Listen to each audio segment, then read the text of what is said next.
النبي صلى الله تعالى عليه وسلم من سلك طريقا يلتمس فيه علما سهل الله له به طريقا إلى الجنة أو كما قال عليه الصلاة والسلام.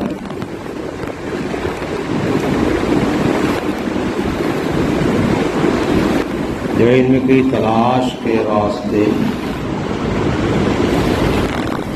کسی راستے پر چلتا ہے، علم کی طلب کے واسطے سفر کرتا ہے، سفر کر کے جاتا ہے، اہل علم کے سامنے، اہل علم کے پاس، تو اللہ تعالیٰ اس کے ذریعے سے اس کے واسطے جنت کا راستہ آسان فرمائے۔ معلوم یہ ہوا کہ علم جو ہے جنت کا راستہ ہے۔ علم کے ذریعے سے اللہ تعالیٰ کی محبت پیدا ہوتی ہے، علم کے ذریعے سے اللہ تعالیٰ کی معرفت اور پہچان حاصل ہوتی ہے۔ اصل علم وہی ہے جو اللہ کی پہچان کرا دے۔ علم کی راہ بحق نہ نمایت جہالت، جو علم اللہ کا راستہ نہ بتائے، اللہ کی راہ پہ نہ چلائے، علم نہیں جہالت ہے۔ دنیا میں بہت سارے علوم رائج ہیں، وہ دنیا کے نفع کے واسطے ہیں، دنیا اس سے حاصل ہوگی، اور یہ علم دین جو ہے یہ آخرت کا علم ہے۔ علم دین جو ہے وہ علم آخرت ہے۔ علم دین کے ذریعے سے اللہ ملتا ہے اور علم دنیا کے ذریعے سے دنیا ملتی ہے۔ ظاہر ہے کہ دونوں میں کتنا فرق ہے۔ دنیا دنیا ہے، آج ہے کل نہیں ہے، اور اللہ کی ذات ہمیشہ سے ہے اور ہمیشہ باقی رہنے والی ہے۔ اللہ کی ذات ہمیشہ سے ہے اور ہمیشہ باقی رہنے والی ہے۔ سوچنا چاہیے ہم اللہ کے راستے پر جا رہے ہیں یا دنیا کے راستے پر جا رہے ہیں؟ ہم دنیا کے حریص ہیں یا اللہ تعالیٰ کی محبت و معرفت کے حریص ہیں؟ دنیا کے حریص ہیں تو دنیا کے لوگ جدھر جاتے ہیں، اچھا راستہ ہو خراب راستہ ہو، ادھر بھی جاتے ہیں جو اچھا ہوتا ہے، اور ادھر بھی جاتے ہیں جو خراب ہوتا ہے، اور جب اس کے ساتھ علم شامل ہو جاتا ہے تو خراب راستے کو چھوڑ دیتے ہیں۔ جو علم رکھتا ہوگا، جھوٹ کی برائی پہچانتا ہوگا، وہ جھوٹ نہیں بولے گا۔ جو عالم ہوگا، قرآن کی آیات اس کے سامنے ہوگی اور احادیث طیبہ اس کے سامنے ہوگی، تو ایسا شخص جو ہے وہ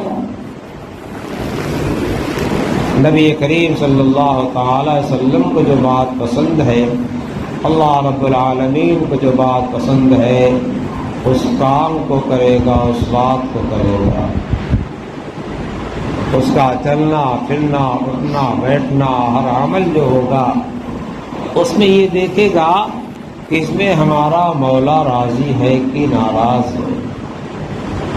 جانتا ہے جھوٹ سے مولا ناراض ہوتا ہے، غیبت سے مولا ناراض ہوتا ہے، منع کیا ہے، زنا سے مولا ناراض ہوتا ہے، منع کیا ہے، بدنگاہی سے مولا تعالی شانوں نے منع کیا ہے، ناراض ہوتے ہیں،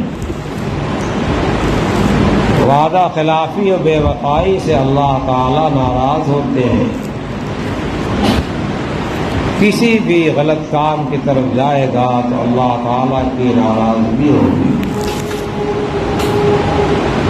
اس لیے انسان یہ سمجھے کہ ہم اللہ کی نگاہ کے نیچے ہیں، اللہ تعالی ہم کو ہر دم دیکھ رہا ہے، کھانے کی چیز میں، پینے کی چیز میں، چلنے پھرنے کی چیز میں، ہر عمل اور برتاؤ میں وہ دیکھے گا اس سے اللہ راضی ہوتا ہے کہ ناراض ہوتا ہے۔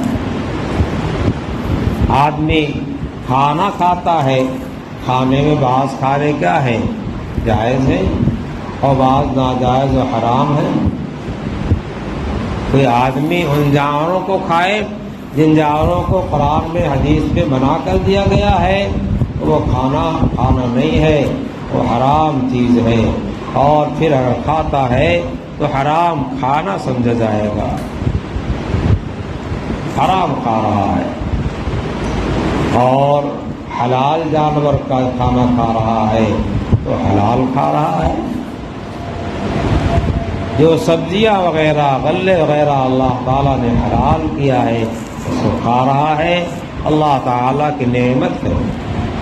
لیکن وہی غلہ چوری کر کے کھاتا ہے، وہی سبزی کسی کے کھیت میں سے نوچ لایا اور کھا رہا اس کی اجازت کے بغیر، تو اللہ تعالیٰ نے اس چیز کو تو حلال کیا ہے لیکن مالک کی اجازت کے بغیر استعمال کر رہا ہے، اسی حلال بھی حرام ہو جائے گا، حلال بھی حرام ہو جائے گا۔ پینے کی چیزوں میں بعض پینے کی چیزیں ایسی ہیں جو حلال ہیں۔ آدمی پانی پیتا ہے، شربت پیتا ہے، شہد کا شربت پیتا ہے، چینی کا شربت پیتا ہے، اور بہت سارے شربت بنے بنائے ملتے ہیں۔ بعض صفوف ایسے آتے ہیں کہ اس کو گھول لیا جاتا ہے اور شربت بنا لیا جاتا ہے، اس کا پینا جائز ہے۔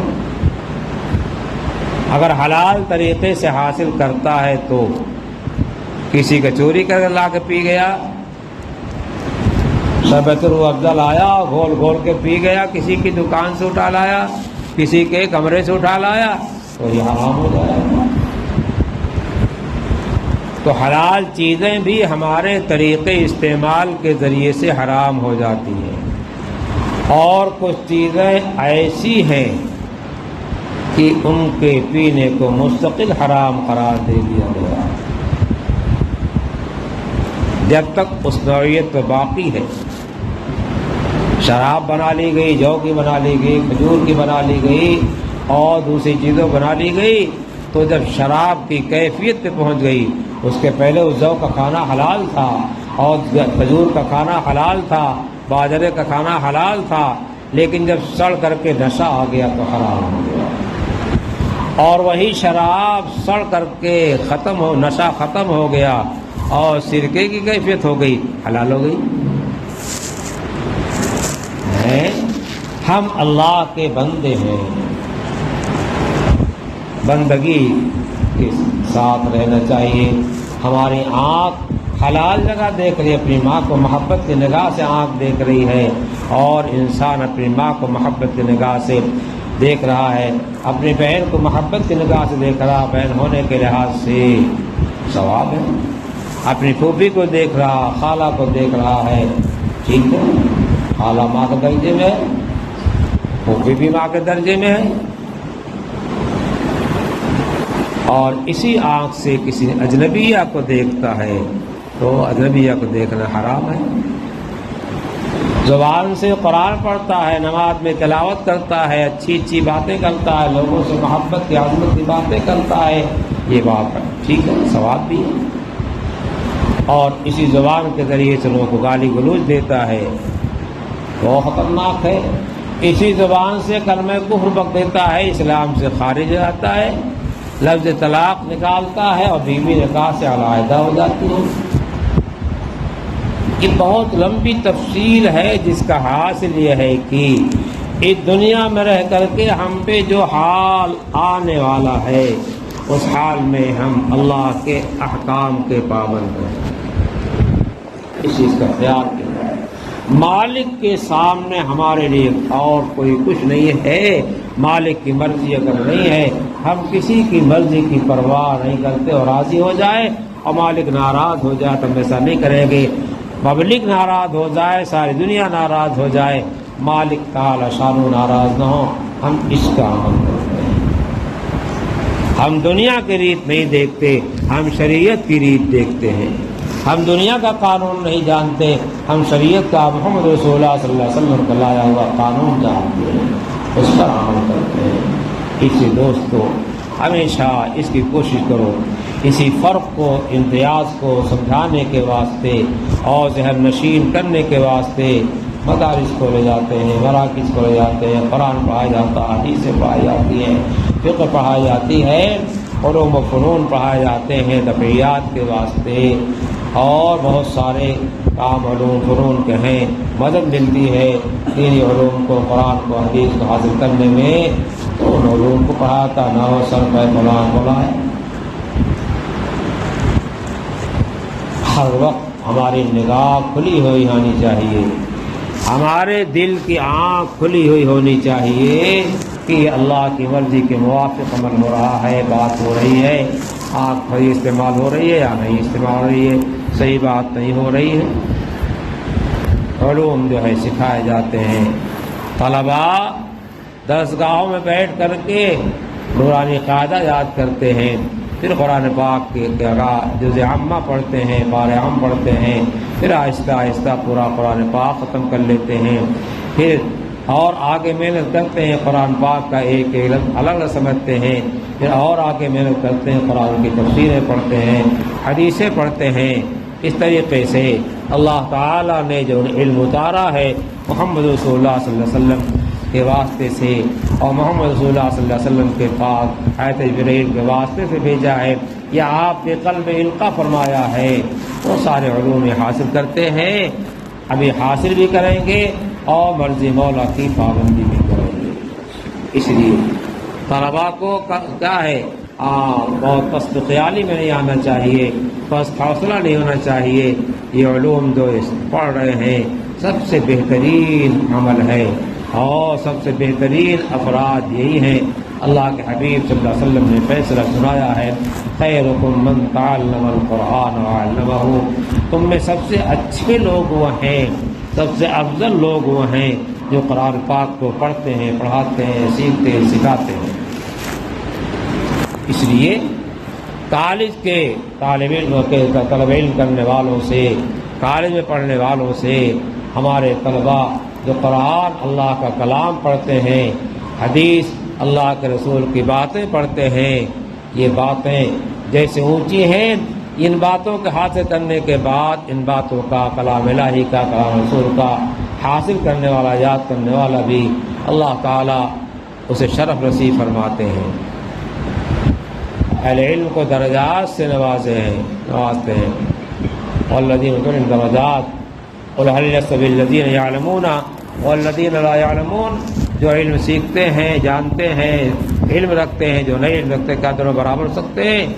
تو اسی واسطے بتایا کہ نہیں، برابر نہیں ہو سکتے، نہیں ہو سکتے۔ اسی لیے طلبا کو اس پر دھیان دینا چاہیے کہ ہم جو علم پڑھ رہے ہیں بہت اونچا علم ہے۔ یہ علم ہوا ہے کہ اللہ تعالیٰ نے جبرائیل کو بھیج کر کے غار حرا میں اس کی ابتدا کیا تھا، اور 23 سال میں پورا قرآن پاک اتار دیا۔ نبی علیہ السلام کو قرآن پاک کی تفصیل بیان کرنے کے واسطے بہت لمبا چوڑا علم کا ذخیرہ عنایت فرمایا۔ آپ نے اپنی پوری زندگی وہی محنت کیا، وہی مشق کیا، اور ستائے گئے، تالیاں پیٹی گئی، مجنون کہے گئے، پاگل کہے گئے، دیوانے کہے گئے، اور سب کیا کیا کہے گئے۔